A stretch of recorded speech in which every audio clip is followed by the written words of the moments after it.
Imagine this with me. You go to your doctor and receive a prescription to help treat your anxiety. You leave happy that you got a prescription, but concerned about how you're going to pay for it. But there was something that your doctor did not tell you, which is that your doctor could have prescribed you free ecotherapy. Unfortunately, this event is very common for millions of Americans. Fortunately, I can tell you that I'm the daughter of a doctor who routinely prescribes ecotherapy. Going back to the initial situation that I set up, I want you to think, have you ever been to a doctor that prescribed you an unnecessary medication?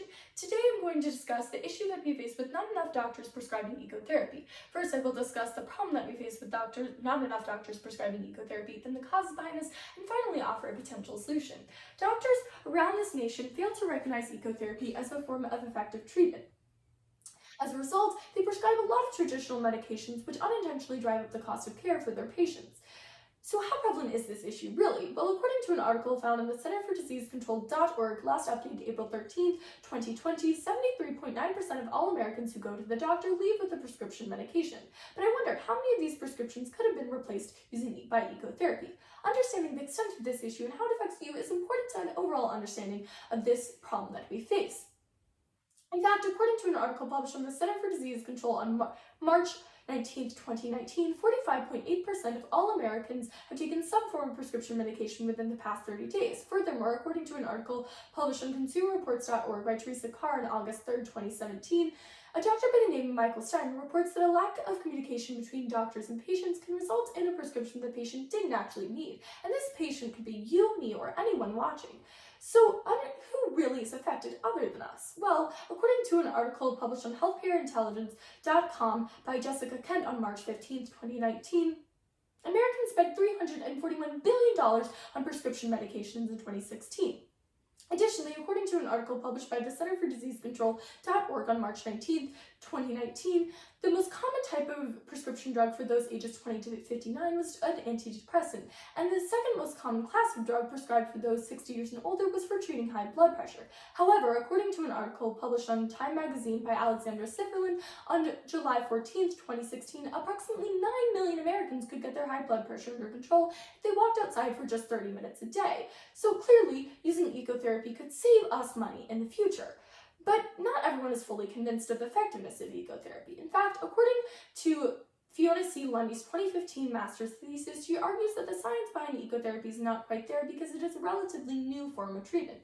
Well, Fiona is correct that it is a relatively new form of treatment. She's not correct about the science. I mean, after all, ecotherapy can help reduce high blood pressure, decrease the symptoms of depression and anxiety, and actually increase the amount of cancer-fighting cells in your body. Indeed, the science behind ecotherapy is there, yet not enough doctors are prescribing ecotherapy. So why aren't doctors prescribing ecotherapy? Well, there are two main reasons. The first being that doctors are not educated on the value of ecotherapy, and the second being that doctors are easily persuaded by pharmaceutical companies to prescribe their products.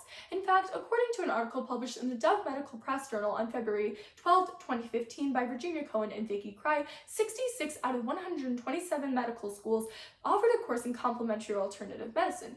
Of these courses, only 1.6% offered a course in naturopathy, the broader field of medicine to which ecotherapy belongs. While this statistic is alarming, perhaps what I'm about to tell you is even more surprising. According to an article published on ProPublica.org on December 20th, 2019 by Hannah Fresquez, finds that doctors who received gifts in the forms of pharmaceutical company paraphernalia were 58% more likely to prescribe that drug than doctors who were not. So this is pretty alarming, but I can tell you that fortunately we can do something about this. Before I go into the details of what we can do about this, I want you to understand how the situation is being dealt with currently. Currently, there's a bill called the Physicians Payment Sunshine Act, which requires all pharmaceutical companies to disclose the payments they make to doctors. However, this bill does not do enough. According to an article published on policymed.com by Thomas Sullivan, last updated May 6, 2018, this bill does not require gifts that pharmaceutical companies give to doctors at continuing medical education events to be disclosed to the public. So the continuation of bribery can still exist, but by educating our doctors and making all pharmaceutical drug spending transparent, we can ensure that this problem is addressed. So how can we really address this problem that we face?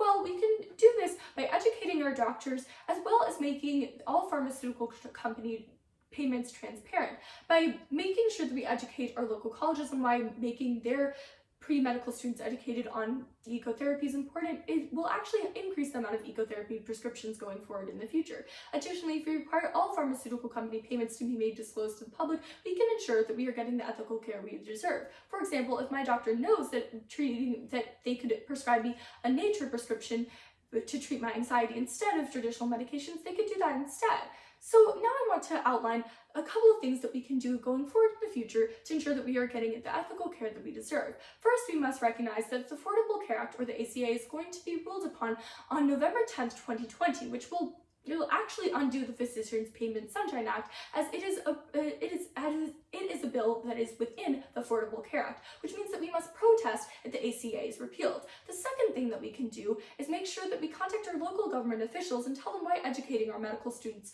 on ecotherapy is so very important. We can use the website governor.nc.gov/contact to find a list of ways that we can contact our local congressmen and senators. Thirdly, we can actually go ahead and sign some petitions asking our local colleges to require their medical students to be educated on ecotherapy. We can use the website change.org to create or find petitions to sign. And finally, we can actually go ahead and contact our local colleges to make sure that they're aware of why educating their pre-medical students on ecotherapy is important. So all of these things that I've outlined require one thing, which is time and virtually no money. While some will say that time is money, I can guarantee you that using ecotherapy can save you money at the pharmacy counter sooner rather than later. So now I want to take a moment to envision the future. By petitioning and protesting the ACA, we can ensure that all the payments that pharmaceutical companies make to doctors are disclosed to the public.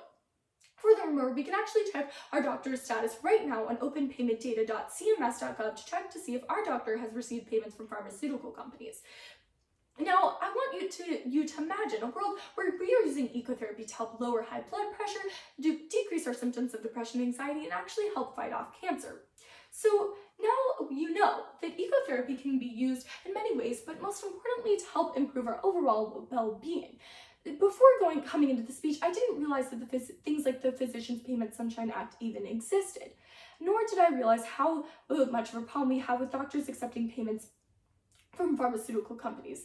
Today, I have discussed with you the problem that we face with not enough doctors prescribing ecotherapy. First, I explained the problem that we face with doctors not prescribing enough ecotherapy, then the cause behind this, and finally offered a potential solution. But I want to go back to something that I said initially in the speech. I said that doctors sometimes prescribe medications that we don't even need. So by you being aware of the problem that we face, you can make sure that you are getting the care that you deserve by advocating for ecotherapy. Now, before I conclude, I want to leave you with one last thing. The next time that you go out to a college campus, I want you to educate them on why it is so very important for their medical students to be informed on the benefits of ecotherapy. By doing this, we can ensure that our future doctors actually know what type of treatment will work best for us and aware of the ways that it can benefit us. Thank you so much.